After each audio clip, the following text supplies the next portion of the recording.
everybody. This is Ruth the Forex Lady here with another video, and today I want to talk about counter trend trades. Now, all of you all know that I am one that loves to trade in line with the trend. So, for example, I always look at the 5200 trend. So, if I'm looking at this particular trade with respect to gold, I'm definitely looking for a sell trades. However, sometimes we know that we can in fact trade both ways when it comes to the markets. How do we know that we can trade both ways? There are two criteria that I tend to look for. Firstly, I look at the 800 and the 200 trend. So as we can see on this particular pair, we see that our 800 is above the 200, which means that we have been selling for a significant amount of time. So based off of the 5200 trend, we see that price has been selling, selling, selling, selling, selling. And because the 800 is also above the 200, we know that we have been selling for quite some time. So, what I'm looking for is this type of arrangement, which tells us that we can definitely trade both ways.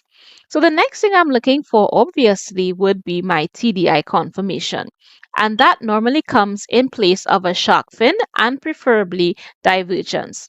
Now, I would have covered divergence in an earlier video, so you can go to the video on divergence and you can get that information. Now, you don't always get divergence. However, if you do in fact see that price does give you a nice shark fin in the opposite direction, then you know that price would have made a significant move in that direction, which obviously is in line with the trend. However, it doesn't necessarily mean that price is in fact going in that direction, but it is a possible indicator that you might be getting a counter trend trade. So, what's the first thing that I look for? I look for a shark fin. So I have a shark fin here. The next thing I would look for would be a cross of my market baseline and my RSI and my market baseline. So for example, right here, we had our lower shark fin. So this is telling us that price is getting ready to go into the upper direction. It did in fact cross the market baseline. However, it continued selling.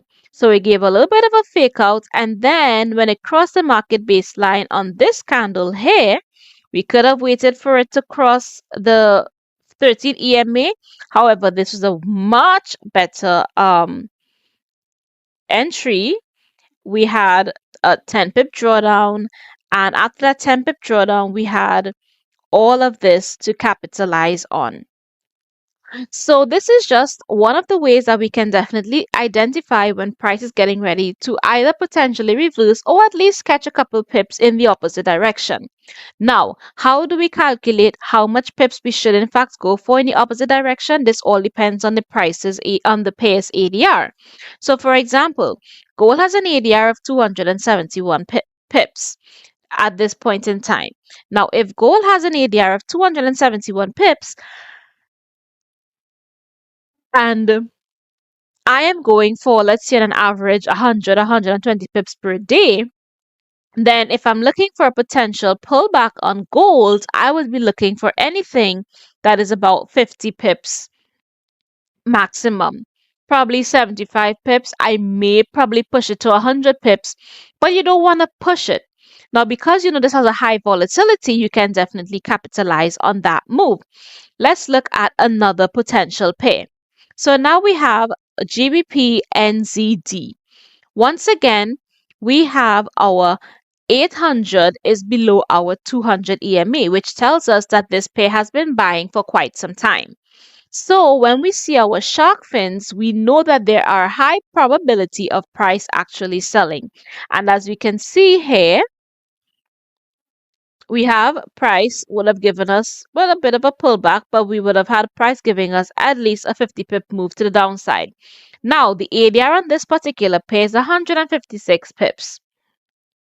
Now, because this pair is 156 pips, normally I will go for about 30 to 50 pips on this particular pair.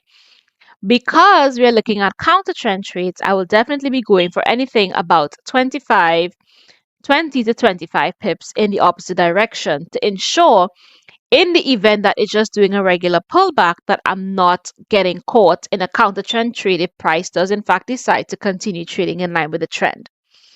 Okay, so that is how I do counter trend trades. Well, I don't personally do counter trend trades, but that is something that I do in fact look at when it comes to counter trend trades, because we know after price has gotten to level 3, which I will be covering in the next video, that we are in fact looking for price to make a significant move in the opposite direction, and we can also trade both ways.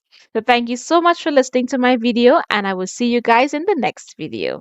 Bye.